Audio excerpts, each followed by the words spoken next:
What's up, Packer fans? It is Overreaction Monday. I don't even know what to say. Yesterday was tough to watch. Another week one where the Packers come out and suck horribly. They just looked lazy, kind of lethargic, just unorganized, uncoached. It was just a really bad look. This morning it's rainy out, kind of gloomy, kind of sets the mood and the tone for the day. I'm bummed because, I was talking about all different fan bases being so anticipatory, being so excited about the season starting, being so hopeful for your team to do well, being excited that we got our quarterback back. These running backs look so good. Like, that's something we're going to talk about. These young receivers hoping they can get involved early and start making plays, which, they try to do. And then this offensive line, all the snaps they got, it was my question marks were I had my question marks were with Jake Hansen, and that's where we saw we had issues. Zadarius Smith got, I think, like 2 sacks. That's what I didn't want, especially. I spoke about that. And then this defense, I was so high on this defense. Oh my gosh, I was so high on this defense. And these guys let me down so much. I don't know if it was the scheme. I don't know if it must have been the scheme because these guys were so out of position. They didn't seem like they even knew that they were supposed to cover anybody, let alone a guy who I have ranked top 5 in the league at wide receiver. If you have a guy ranked top 5 in wide receiver, if I have him ranked top 5 in receiver, why don't they have him ranked like at least top 10? And if they don't, they need to re-scout because this guy needs to be covered. I don't care what you need to do to cover him. He should have one guy at least, if not double covered, if not like triple shadow covered. There's no reason Justin Jefferson should go for 184 yards and 2 touchdowns. I mean, he had like a crazy amount at half. I think it was like 100. I think he had like 150 of those yards at halftime. And we all know Justin Jefferson's really good. There's no reason he should be wide open multiple times, running, these cross routes, deep crossers in the middle of the field. I just don't understand it. We have Jair Alexander, shutdown corner. Put him on him from the start of the game and just let him lock him down. Yeah, maybe he'll get some catches, but at least Jair will be there to harass him. The one time Jair was on him, he drew an offensive pass interference penalty. Like, I don't understand it. It blows my mind that they didn't just shadow the best wide receiver 1 with cornerback 1. I know they used to do that with Ramsey, just kind of leave him on the one side of the field. But Jefferson is too good. He's in the slot. He moves around too much. You needed to shadow him with Alexander. After he made his first big play, you put Alexander on him. Maybe try your scheme right away, but then fall back right away to, okay, Alexander, you got him. Alexander wanted him. Alexander, I don't understand it. I don't understand the scheme. I mean, he was so wide open multiple times. Was the plan to shut down Jalen Reagor and shut down, Adam Thielen? Because they kind of did. They shut down Dalvin Cook for the most part. He didn't have a crazy game. I know he racked up some yards. He had 90 yards, but, it wasn't a dominant performance from Dalvin Cook like we've seen in the past in the running game. The defensive line played okay. Rashawn Gary got his sack, so he's on his way to his 15 like I predicted, but he should have had more. The defense should have done way more. They just looked so out of position. I don't understand why the scheme was to just let Justin Jefferson run wide open and kind of just not cover anybody on the crossers. I don't really get it. We know the Vikings do that. You could look at, what the Rams used to do, and they did that a lot. So for this to be how the defense looked is really discouraging. Kenny Clark looked amazing up front. He was really tough to block all day. There was a lot of good pieces. Eric Stokes, though, he looked way out of position. He looked kind of lost out there. He really struggled to play. I don't know what had him kind of not feeling comfortable or not feeling confident, but he just was really out of position. That was tough to watch. So I posted the first play of the game. Not the first play of the game, but the first play of the Packers' offensive season. It was set up perfectly, play action, Aaron Rodgers, looked left and was going to throw it deep right. Watson was wide open. He really burned his guy at the line of scrimmage, had a perfect release, was able to get, separation, and Rodgers put it on him, and it went right through his hands. He touched his head, but it was a 75-yard touchdown. With Watson's speed, those guys aren't going to catch him. He is gone. That would have tied the game right away. After that, it just seemed like everybody was deflated.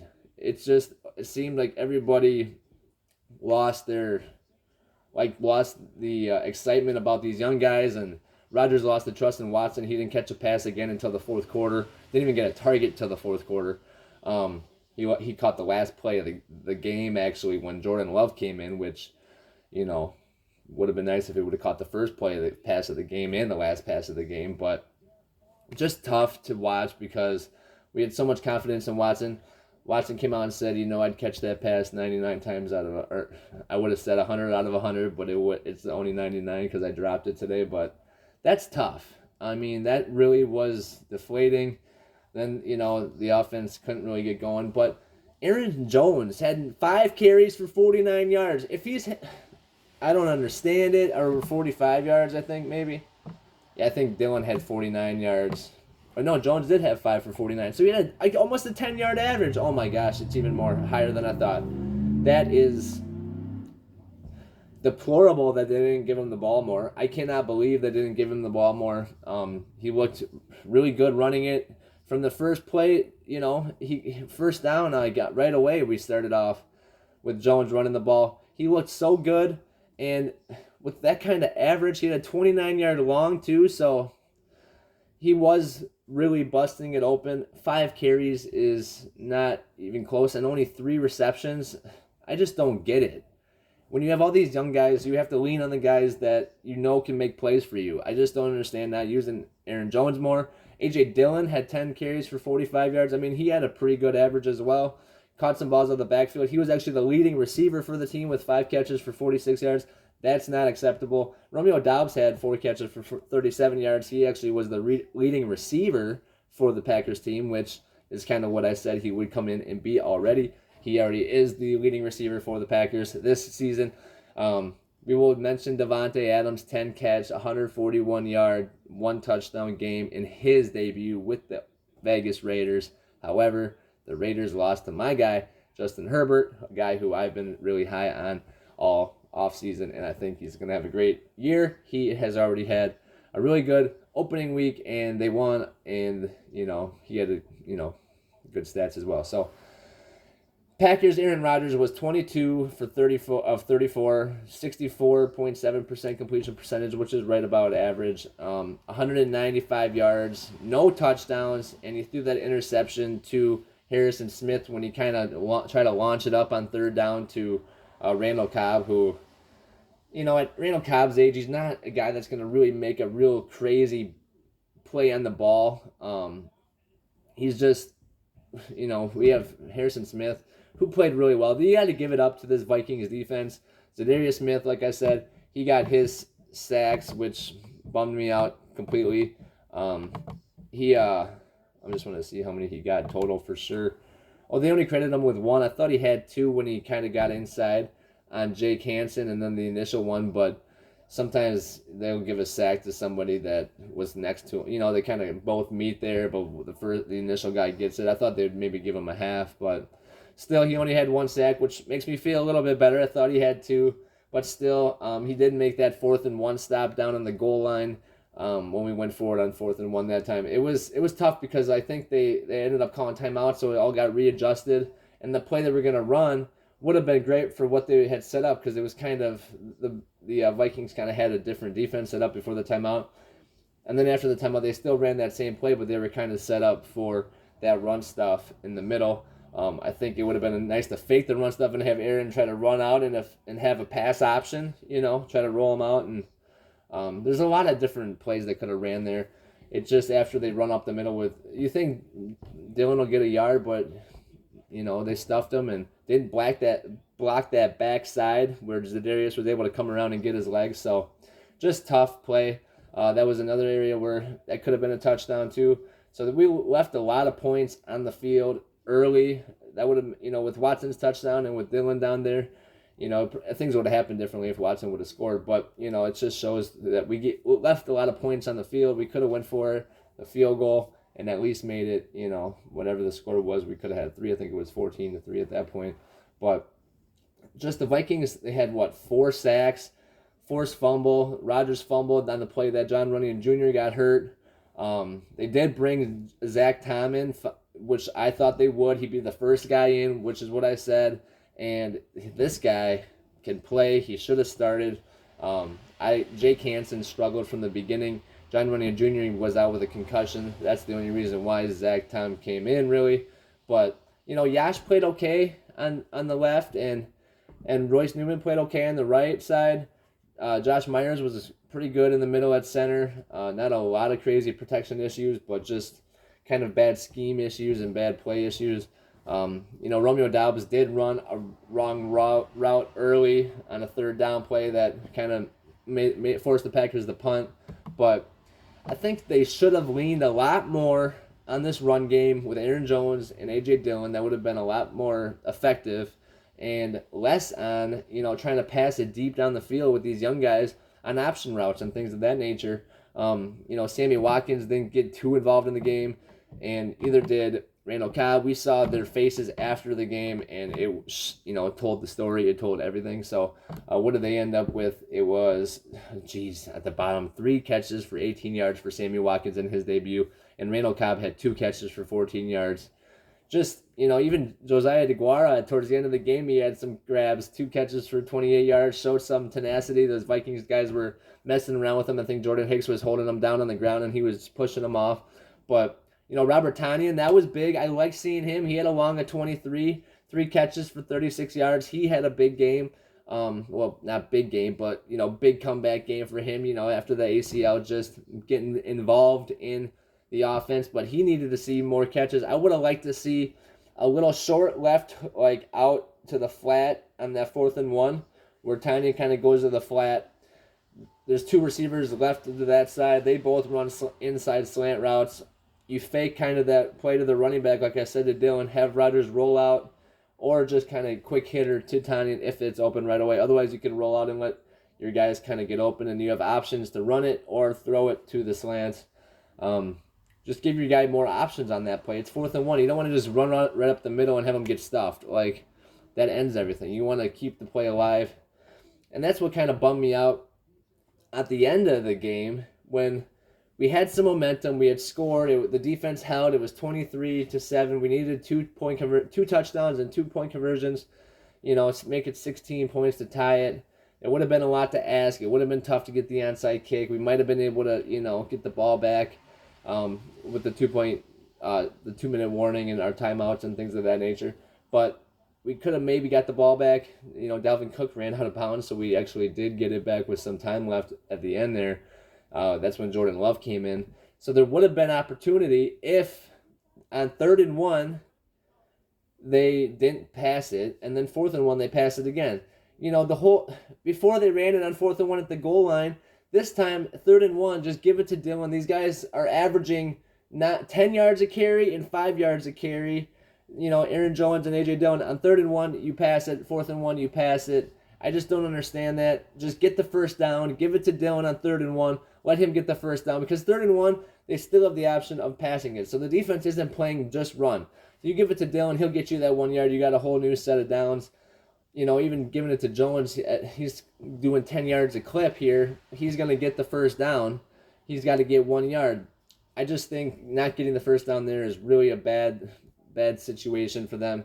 4th and 1 then. You could have ran it there too. They were still thinking pass. So it was, I don't understand it. 4th and 1 on the goal line, you run it right up the middle, but 3rd and 1, when you need a first down to keep the drive alive, to keep the game alive. You need a first down to keep the game alive. You do 2 kind of weird passes, and it doesn't work out for you. The one was, that seam route to Tonyan in double coverage. I don't understand that play at all. You needed a quick hitter. Sammy Watkins had a lot of open field on the inside. There was so much space. When Robert Tonyan ran down the field there was so much space behind him that they could have put a guy right in there for the first down. All you needed was a yard. I don't understand that play at all. keep the game alive, keep the drive alive to keep the game alive. You score there, you get a 2-point conversion. Now, you either onside kick it or just kick it off and hope that you can get a minute left in the game to make a game-winning drive. And that's what happened. They had a minute left to make a game-winning drive if they would have scored there, if they would have figured it out. Jordan Love did have the opportunity at the end of the game to get a few snaps in, and he went 4 for 5 for 65 yards, had a 118.8 quarterback rating, and an 80 completion percentage. I know it was only five throws for 4 completions, but 65 yards. Rodgers only had 195 yards in the whole game. Love comes in and shreds the Vikings defense. I know they were playing cushion. They weren't really trying. The game was over. I know all that. But normally these quarterbacks come in at those times and they throw picks or they look horrible. So the fact that he looked really crisp and good, 80% complete. He completed 4 out of his 5 throws. That is huge. Just because, whatever looks he can get is, what people are going to talk about. So now people, later on they'll be like, well, we did see him week 1 when the Packers lost to the Vikings. How do you do? Oh, really well, actually. People aren't going to think about it right now because the Packers lost. But when you look back at that later, you'll be like, wow, he looked really good in the pocket. He looked comfortable, and he made the throws. Rodgers didn't look that good. I know, like I said, the scenarios were way different, but Jordan Love still looked good in his little bit of time. So I like some of their plays with, trying to bring Watson and Dobbs, get them involved with the ball, with those end arounds. Dobbs picked up 11 yards on his. Watson got 7 on his. That was the first touch Watson got after he had that drop, that first play of the game. Gosh, that would have been a 75-yard touchdown on his first play in the NFL. His first catch would have been a touchdown. It would have been the Cinderella story, or the story of the week. Everybody would have wanted to talk about that. His first play of the game, his first catch in the NFL. This young guy that everybody's so high on. Burns Patrick Peterson, who was an all-pro corner for a long time. Now he's kind of aged, but for Watson to have that be his first play, that would have been huge. I feel so bad for the young fellow just because it's, he knows what he's capable of. He knows he makes that play. Like I said, he said that he makes it, 100 out of 100, but he can't say that because he dropped that one, so it's 99 out of 100, which is a bummer because that would have changed the whole dynamic of the football game, the whole morale of everybody. I still think, all in all, the offensive line played well enough to kind of keep everybody at bay. There was running lanes to just run the ball. I said that we should lean on the run. That's where I was, I was right about that, wrong about this defense totally. I think, though, that Joe Barry is out scheming himself. I just don't understand that. I think that they're trying too hard. When Devondre Campbell only has 5 tackles, well, I guess 6 tackle assisted, so he's up to like 11 tackles there. But still, he's the all-pro. He should be a lot more effective in the game. He should be on blitzes, trying to get sacks. We only had 1 sack the whole entire game, and that was Rashawn Gary's sack. No turnovers otherwise, which this defense should be ball hawking all over the place. Quay Walker did have 7 tackles in his debut. The issue, though, is Quay Walker went out with a shoulder injury. I don't know how bad it is. There's no real updates yet on his shoulder injury. We will find out more today probably or tomorrow. Kingsley Enagbare came in. He ended up with 2 tackles. The rookie, he played well. I liked what I saw to him on his action. Like I said, Kenny Clark was really effective. Preston Smith played well. Jair Alexander was really, really good. You just have to put him on the guy that's burning you during the game. I do not get it. I will never understand what the scheme was for this Packers-Vikings game. It just doesn't make sense. We're going to have to see what the whole full injury report is after tomorrow. I don't know if the Packers have a full injury report yet. I'm going to see if they do here. But guys go out, and other guys have to step up and come in. This is for the game. But most of the offensive line played well. When John Runyon Jr. went out with the injury, that was the play that Aaron Rodgers got sacked on. I saw people asking questions like, when did Running Jr. get hurt? I didn't see that, but that was the play that Rodgers got crushed on by like a bunch of defensive players from the Vikings. He got sacked by multiple directions, and that was the play he fumbled on, so the Vikings got the ball there. That was the first drive of the third half, or the third quarter, after the half. And, yeah, so Running Jr. was kind of in there in the mix and got crushed on, and he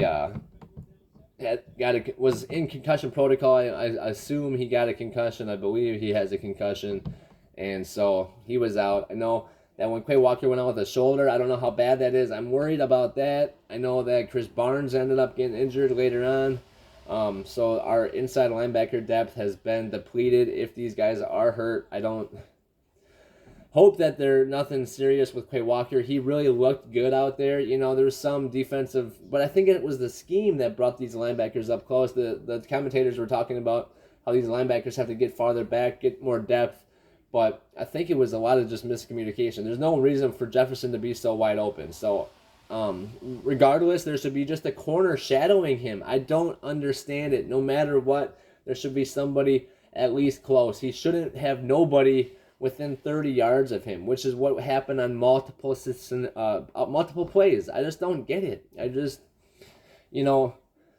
We're not defensive coordinators. I get it. We're not coaches in the league, so we're not really some of the things that they're doing. We're not really understanding the purpose of it. But I think they out-coach themselves. I think they try to out-cute themselves.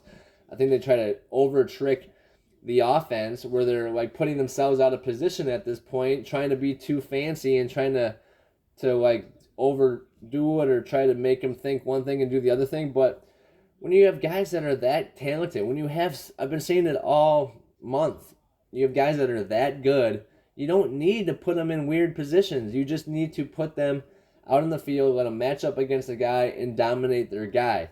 It doesn't make sense to have all these zones where you just have all this space and the best guy on the opposing team is wide open. It just it doesn't make sense. And to shut down Jalen Reagor and Adam Thielen, whoop-de-doo. Like, Justin Jefferson set a career high for himself, 184 yards. I'm sure it's somewhere in the Vikings record books. I'm guessing Randy Moss or even Chris Carter, somebody of that nature, has maybe a higher one-game total. But I'd have to look and see I don't really care who the Vikings record holder is. But I'm guessing 184 is pretty high up there. So seems like, teams set records against the Packers defense all the time. Nothing has changed. It's a tough loss, 23-7, not being able to score more than 7 points when you have two, touchdown opportunities that fall through your fingertips, and then a defense who, even though they let some big throws happen, on one of the big throws, they still forced a field goal. The Vikings only scored 23 points. You're hoping that your Packers offense can score about 30. And that's why, 23 should be enough for the Packers to win if their defense plays like that. That's not, not too bad. Pretty much the NFL average is around 20 to 24 points per game. So if you're, if you keep a team around there, and your offense should be able to score more than that, scoring 7 points is not acceptable. Aaron Rodgers was really upset. He said he missed opportunities. He said his guys, young players, missed opportunities. And, he talked about how we needed to get his Aaron Jones and A.J. Dillon in the game more and get them touches more. I did like some of their two-back sets where they had both guys in the game at the same time, but it didn't seem like they really worked off of each other or used that to their advantage. A lot of times when they had both guys in the game, they didn't even give them the ball at all. So I think they should lean on Aaron Jones and A.J. Dillon a lot more, put less pressure on these young guys to really make all these decisions early, try to get Cobb and Watkins involved more. Amari Rodgers didn't get the ball on offense at all, which, to be expected. But I'd like to see Robert Tonyan get the ball more, get it to these tight ends, get it to these older guys, shorter plays, screens, things of that nature. Try to get these guys open on quick routes. Don't have Rodgers in the pocket sitting there for a long time. We don't have our offensive line. We don't have Bakhtiari. We didn't have Jenkins. We have young guys out there. We're going up against a tenacious Vikings defense with Danielle Hunter and Zadarius Smith. And obviously, they have guys in the middle and their linebackers. Their defense played really well. You got to give it to them. They did kind of have guys confused. They intercepted Rodgers for first interception Aaron Rodgers has thrown in the division since 2019, which is a crazy stat if you think about it. I kind of remember him throwing more interceptions in against the Vikings, but he's been playing for so long, so kind of some of the years blend together. So that is a crazy stat that I saw. He did not throw an interception in the division since 2019. And so throwing one yesterday where he kind of, like I said, he threw it up and Harrison Smith got him. Harrison Smith played good all game. He was all over the field. Their linebackers got deep enough on some of those crossers. Like, it was a lot of things that were coaching errors for the Packers on offense and on defense. And that's just tough to watch. These guys shouldn't be, with such a talented team, there shouldn't be that many errors when it comes to coaching. They should let these guys go out and play. Stop trying to overcoach them. Stop trying to get too cute and make things happen that aren't there. Just go out and play. These guys are good. Aaron Jones and A.J. Dillon, ride those guys. I mean,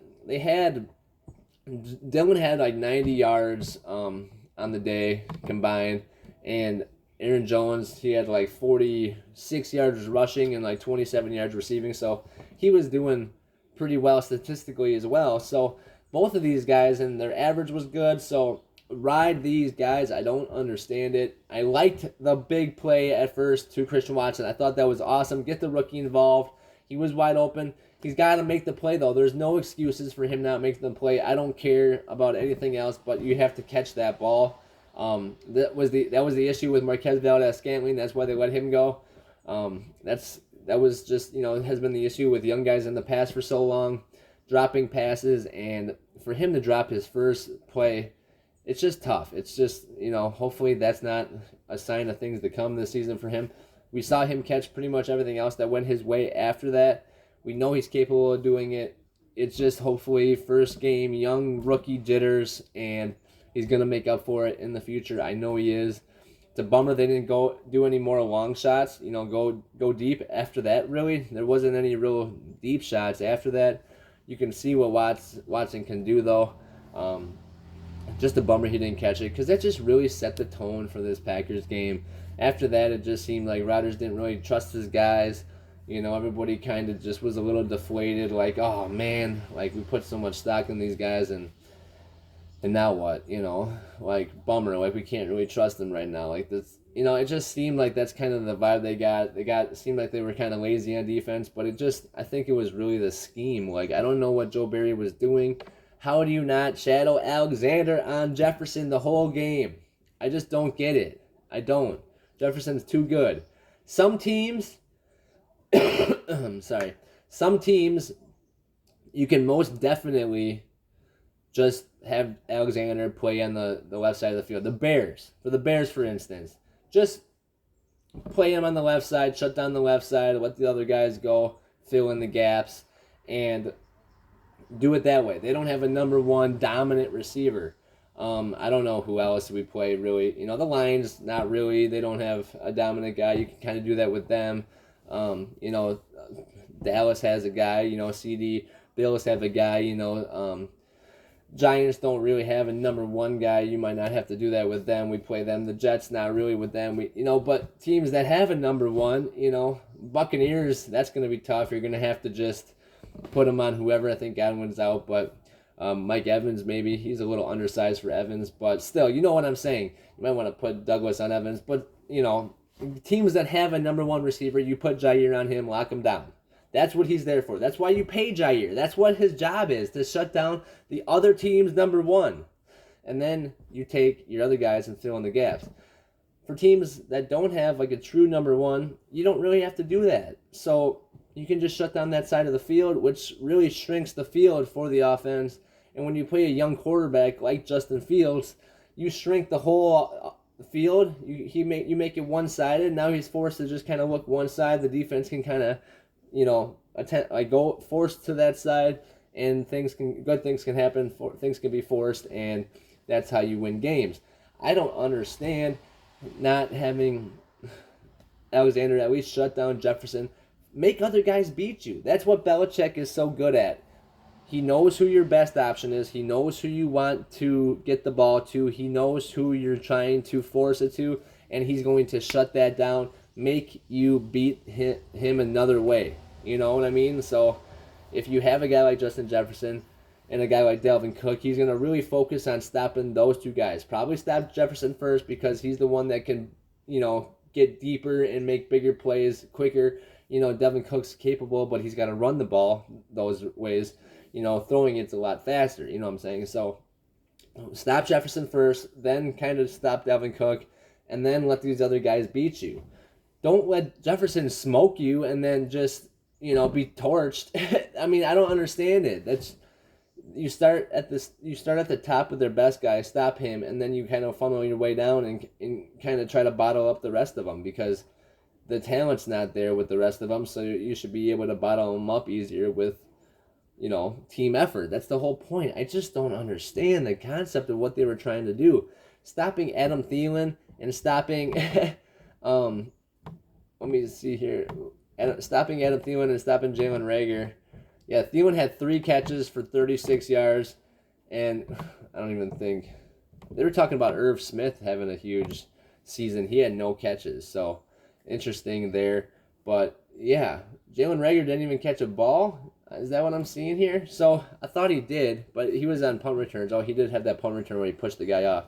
But yeah, so Jalen Reagor 0 for 0, Adam Thielen 3 for 36. Shut those guys down. Good job. Dalvin Cook, 3 catches for 18 yards. Didn't even break 100 yards rushing. He had 20 for 90 yards.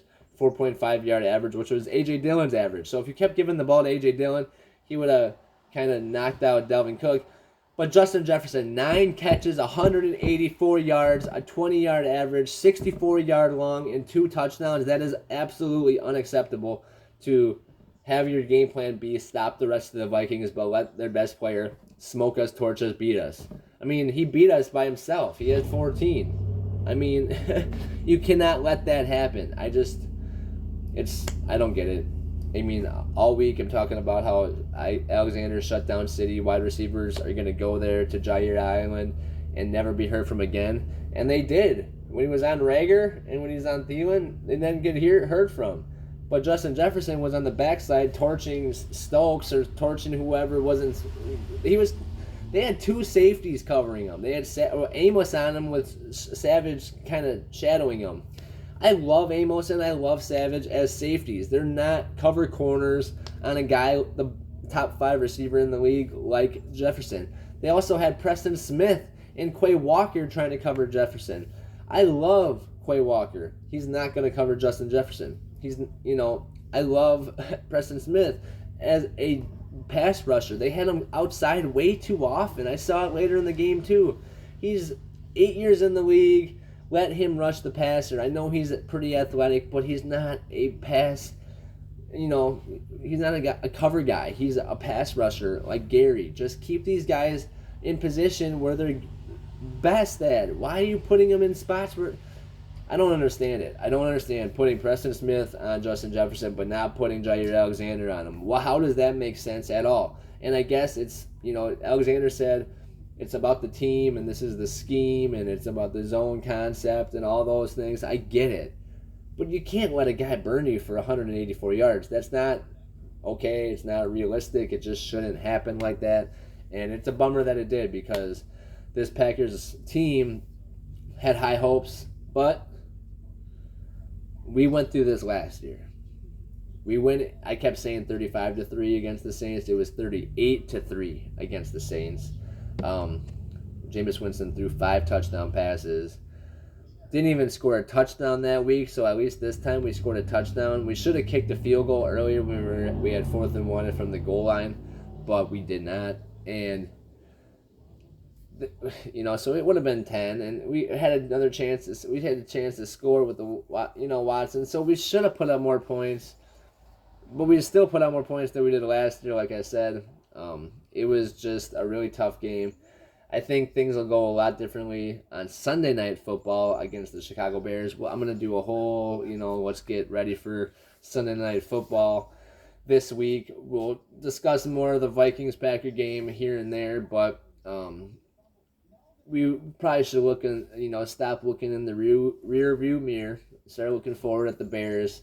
Drop this game. It was, a stinker. It was not anything that we really are going to be excited about or get a lot from. Some guys did play well. There was some bright spots here and there from different players. Like I said, Quay Walker was a big part of this defense with 7 tackles. His shoulder injury, though, like I said, I'm worried about. How Aaron Jones looked, how A.J. Dillon looked was great. Pretty much the defense just, Gary had a sack. It looked like we just couldn't get pass rush. We couldn't cover anybody.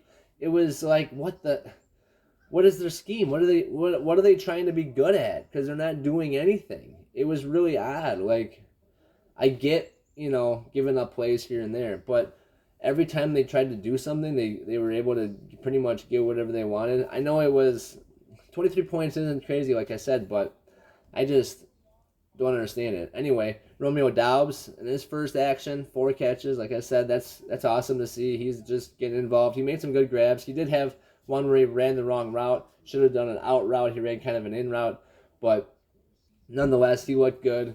I liked a little bit of it. I liked what I saw from Kenny Clark, like I said, and Jaron Reed actually made some big plays. It just wasn't enough, obviously. Good thing is it was week 1. Good thing is there's a lot of time left.